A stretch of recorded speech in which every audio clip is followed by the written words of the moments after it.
Hello, everyone. Thank you for joining the new membership onboarding session. I wanted to let everyone know that we are recording this session for future members and for those members who could not make it to today's meeting. So we'll be running through the whole new membership onboarding with a Sustainable Purchasing Leadership Council. And just wanted to say thank you for joining us, and hopefully this is a helpful resource in the future. Today I have is it Joanna Anderson with us That's from right. SPLC? Yes. Great. Thank you for joining us. Great. And Yeah, happy to be here. first the first thing I wanted to talk about was just what is the SPLC membership, and at a broad scope here, this is an annual membership that is paid for by the Office of Sustainability at the University of Wisconsin-Madison. It is free to all UW-Madison members. That includes staff, faculty, and students. And when you sign up, make sure to use your @wisc.edu address for sign up. And some of the larger high-scale benefits of this program include member community access, sustainable purchasing coaching, learning circles, action teams, and even discounted registration to summits. So one of the things that we did for our users is also create information about how to sign up for this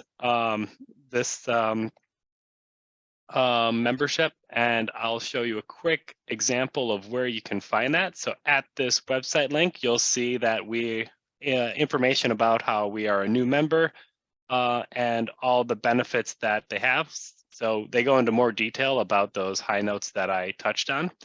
But then in addition to that, we go through a step-by-step registration of how you go to the website. Definitely recommend bookmarking that website and then creating your account, entering your login information, making sure you link to the University of Wisconsin-Madison, and then completing your key information to create an account, and then finally confirming your account. So once you do all those things, you'll be able to get into the platform and start enjoying all the benefits. And that's what we'll be going in since we are a member, we're in the platform, now we're going to run through once we actually get in there and look around and see what all the benefits are. So that's where I'll kick it over to Joanna. Great. Yeah. Hi, everyone. We're really happy to have University of Wisconsin at Madison as members. Oh, looks like I need permission to share.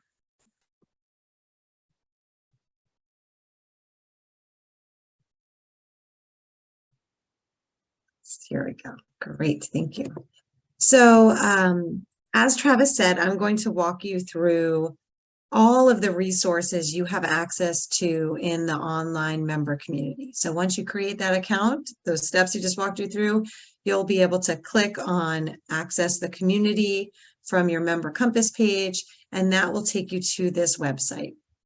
So I think I will just walk through all the different areas of the community.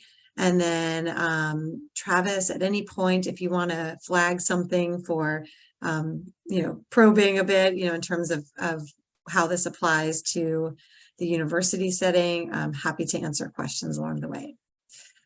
So this is where you land when you log in, but I'm going to come up to this blue navigation bar and first click on collaboration. Once you get to the collaboration page, you have two spaces you can go to. The first space is to get to the online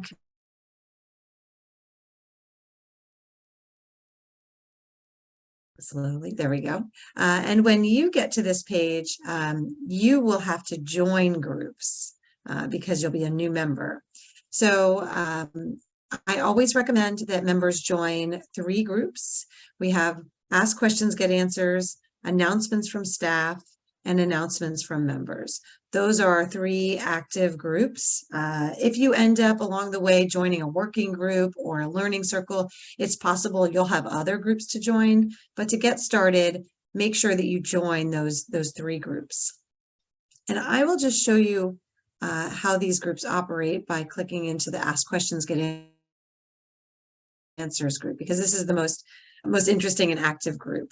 This is a place if you are working on an RFP for a specific category, or if you're developing a new policy for something and you want to get feedback from other SPLC members about how they did that, you can start a new topic, give it a good descriptive title, put your question in here. You can post links, you can attach documents, and then you click submit, and your post will be listed at the top of this list.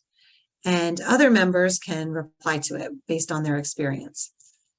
So Travis may have explained this in some of the materials he shared with you.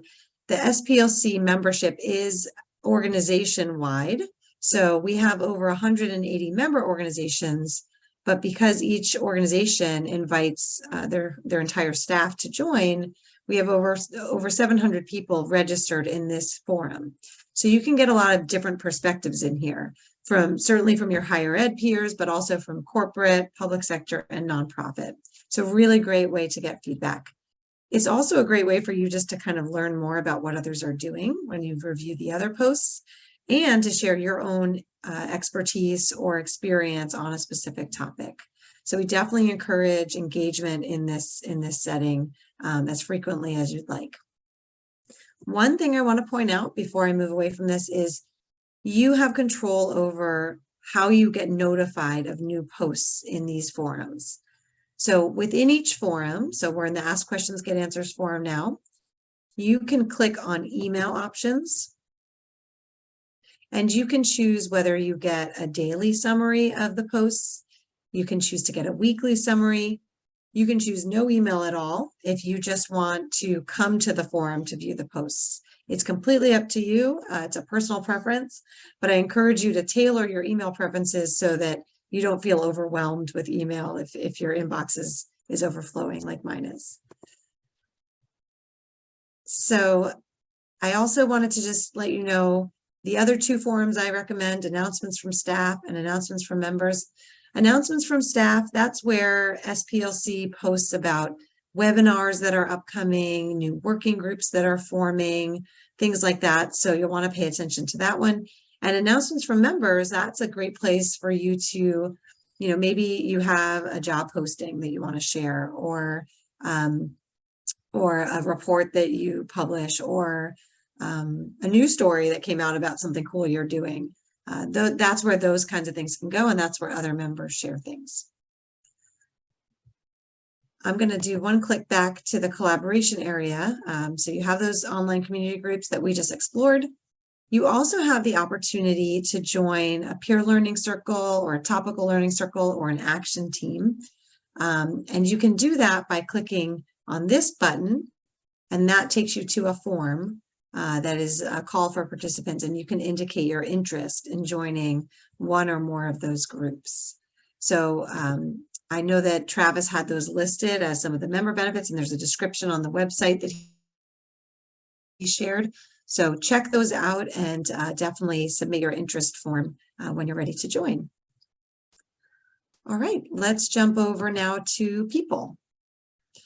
So one of the great things about the SPLC is the community that we convene. And since we are a multi-sector organization, you can convene with your higher ed peers, but you can also connect with folks from the corporate sector and the public sector and nonprofit sectors. You can come into the people section. You can search by sector. So, let's say you wanted to, I usually have a hard time finding higher ed for some reason. Here we go, education.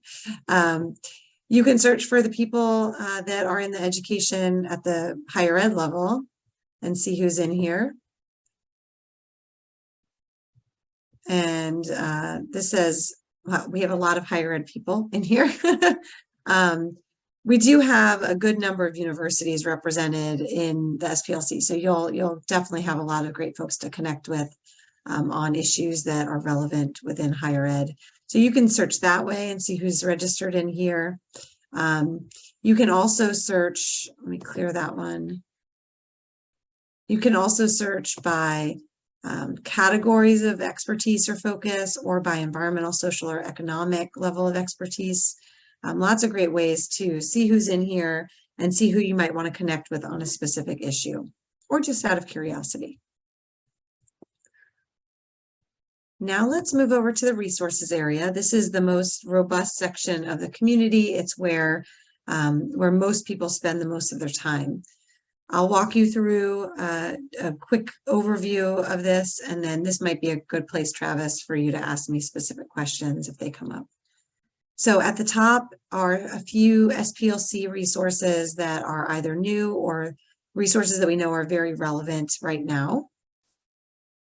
And then we have all the resources that have been developed by SPLC's action teams. So these are groups that form to develop procurement-specific recommendations on a specific category or issue. It's a really nimble way for us to develop guidance. And as of now, we have 4 outputs developed by action teams. We will be releasing a couple more over the next few months. And then you get a sense of, should you join an action team, the type of work that you'd be supporting. I know that Travis also highlighted that coaching is included in membership. And so there's descriptions of the coaching, as well as the resources that we use in the coaching that I know from experience that some of our members use to guide some of their internal efforts as well. So those resources are there for you to use and leverage however you see fit. On the right side are our sustainable procurement resource pages. We have 4 that cover the issue or impact level, and we have 12 that cover the category level. So the category guidance has been a work in progress since 2015, and we've ultimately landed on this one-stop shop page option to make sure that category buyers are able to quickly jump to the resources that they need to inform their work and not have to wade through a bunch of other resources. So let's say you are a buyer of lab supplies. You can come straight to this page. You could bookmark this link.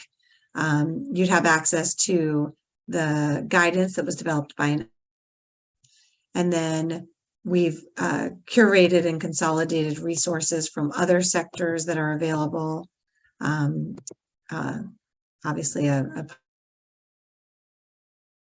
then we've got case studies, webinars, examples of contract language, all of these resources in one place, a summary of NGOs that work in this space, standard certifications and eco labels that are relevant to this category.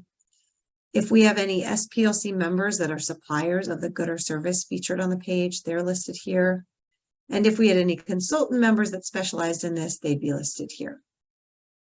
And at the bottom of each category page, there's a list of tools that you can use to either measure your progress or to do implementation of a specific strategy. Those are all linked at the bottom of each category page. So the 12 category pages all take the same structure, so that it'll be familiar to you, whether or not you go to lab supplies first or IT, food service, etc.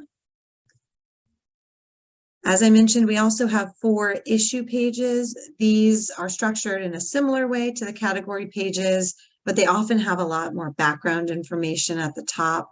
So let me click on circular economy so you can see there's some basic information if you need to kind of get some grounding in the issue, but then we have similar types of resources available on this topic. And expect that library of issue or impact pages to grow in the coming months. This is a new addition because historically SPLC members came in at the category level and wanted to go category by category, which is still a great way to tackle things. But increasingly, we're seeing more members come in that are being tasked with addressing their Scope 3 emissions or human rights in the supply chain. And so we want to offer the resources in both formats so that you can access them as efficiently as possible. Moving down a bit, there's other resources for program development, our full case study library.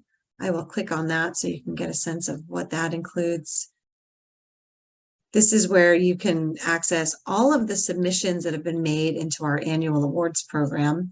And so you can search by issue, or you can search by organization or the date that they were published. These are really nice stories, and they take the same format. We'll just click on one so that you can get a sense of what they look like. They all start, of course, with an abstract. But then they have this nice summary table where you get to see what they set out to do, how they did it, and what they accomplished. And that way you know if this is going to be relevant to what you're looking into. So definitely recommend checking these out for any work you're doing. And these are linked on the category pages. But again, if you wanted to view other higher ed organizations, you can certainly do that.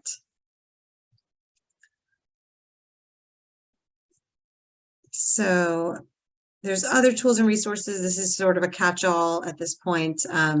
We want to make sure we get all the sustainable procurement resources we have access to into the hands of our members, but encourage you to take a look around and find what's useful to you. So that's what I wanted to cover on the resources page. Let me pop over now to e-learning.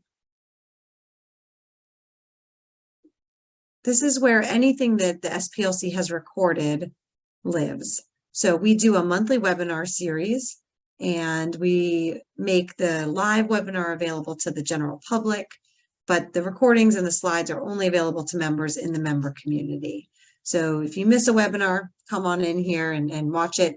I encourage members to use these as engagement opportunities, meet with your team and watch together and discuss the outcomes of it and the relevancy to your organization. A lot of great topical focus, and also big emphasis on the purchasing practitioner. We always include purchasing practitioners in our webinars to make sure that there's a good takeaway you can walk away with. We also have recorded some workshops over the last few years, and those are available to you. We have a page that we call microlearning. These are here. If you don't have 60 to 90 minutes for a whole webinar, you can access these 5 to 10 minute quick summaries of topics or issues, and you can do some quick learning without spending, a whole hour. Definitely access these if you need that. And then the final tab over here is our events page. Just like all other organizations these last few years, we've held various virtual events, including our deep dive series in 2021 and 2022. Those are focused on big issues, things like greenhouse gas emissions, safer chemicals, and the keynote panel and interactive workshops are all linked for you to access. So if those are issues you're interested in learning more on, these are nice, engaging, interesting sessions to take a look at. I will just jump over quickly now to one more section.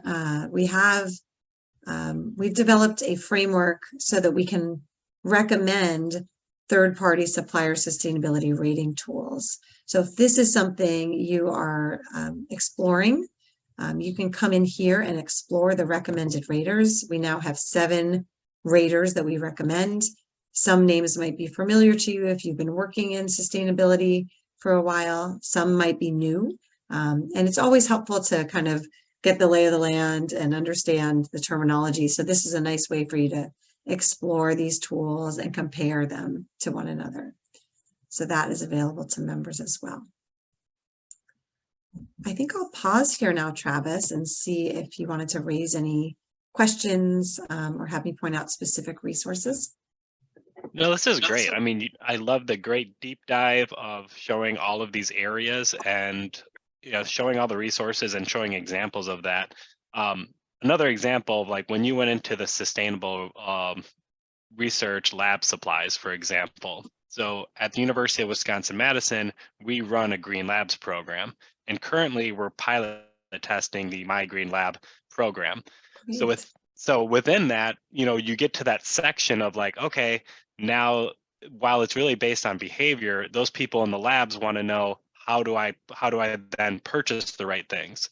So this is where I think this such is a great tool for us to now connect our purchasing, procurement folks, the Office of Sustainability, or all the people that need to help to make sure that we can help get them the supplies that they want to meet their needs and to have, whether it's a lower carbon footprint or have other environmental or sustainability benefits of using different supplies or different methodologies to make sure that if we're going to conduct research at this university, how can we do it in the most sustainable way?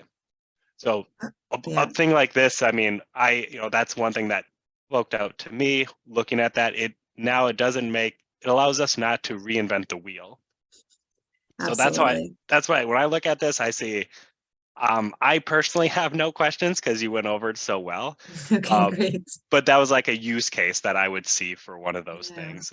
I guess, yeah, the only other follow-up question I would say is like, for those who are teaching or conducting research, Hmm. definitely this is geared towards people who, I mean, the first primary source is like, how do we buy the right things? How do we purchase sustainable products? But what about those like, can teachers or educators or researchers use this as well? Yeah, great question.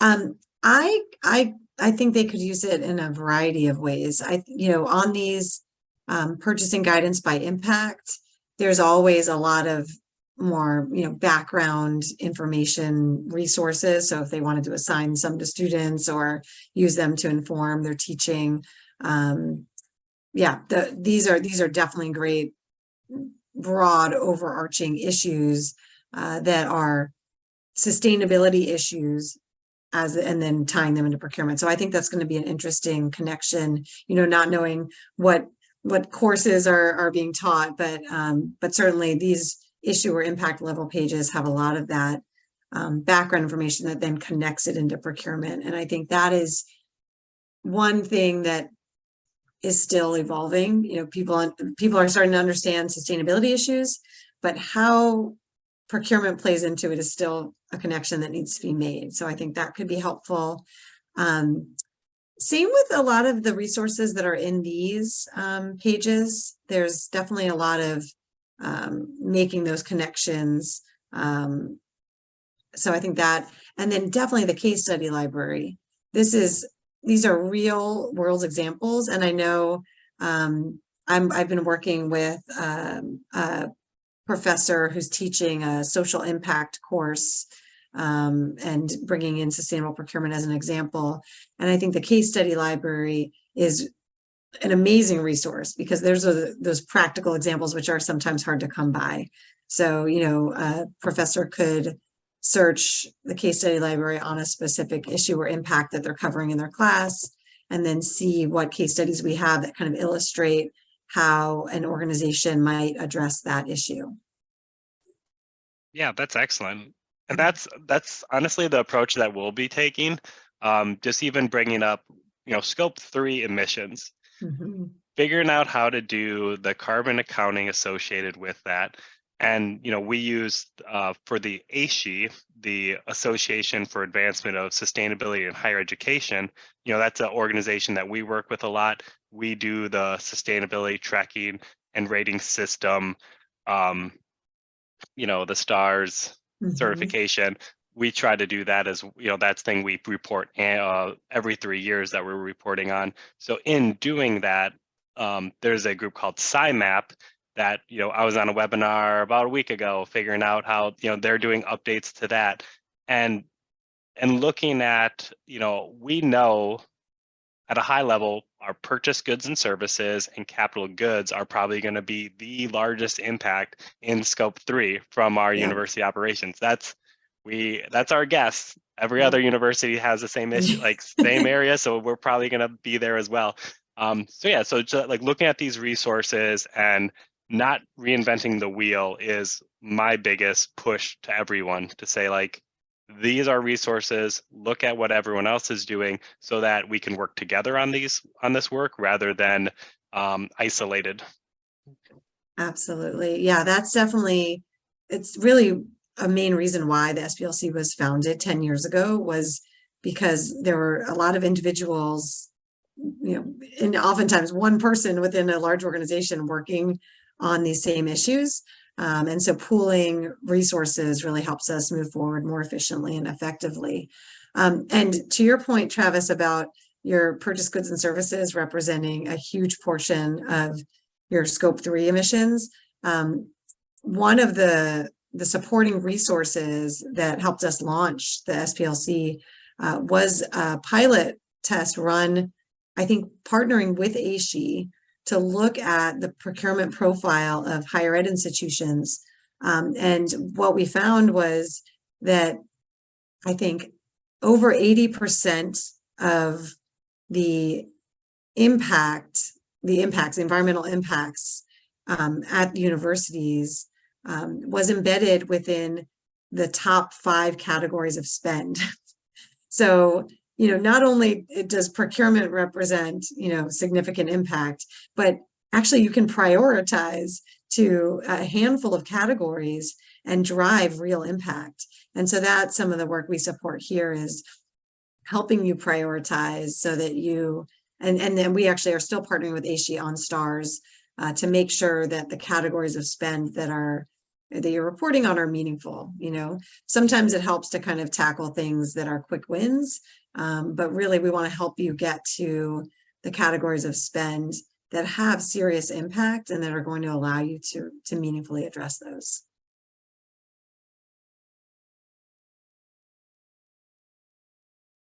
I think you're muted still.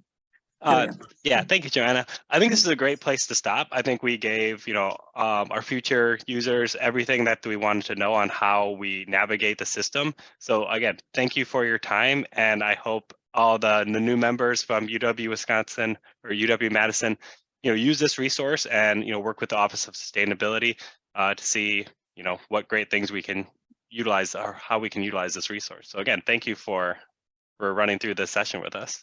Absolutely. Yeah. Welcome to the SPLC, and feel free to reach out if you can't find what you're looking for. We're happy to help.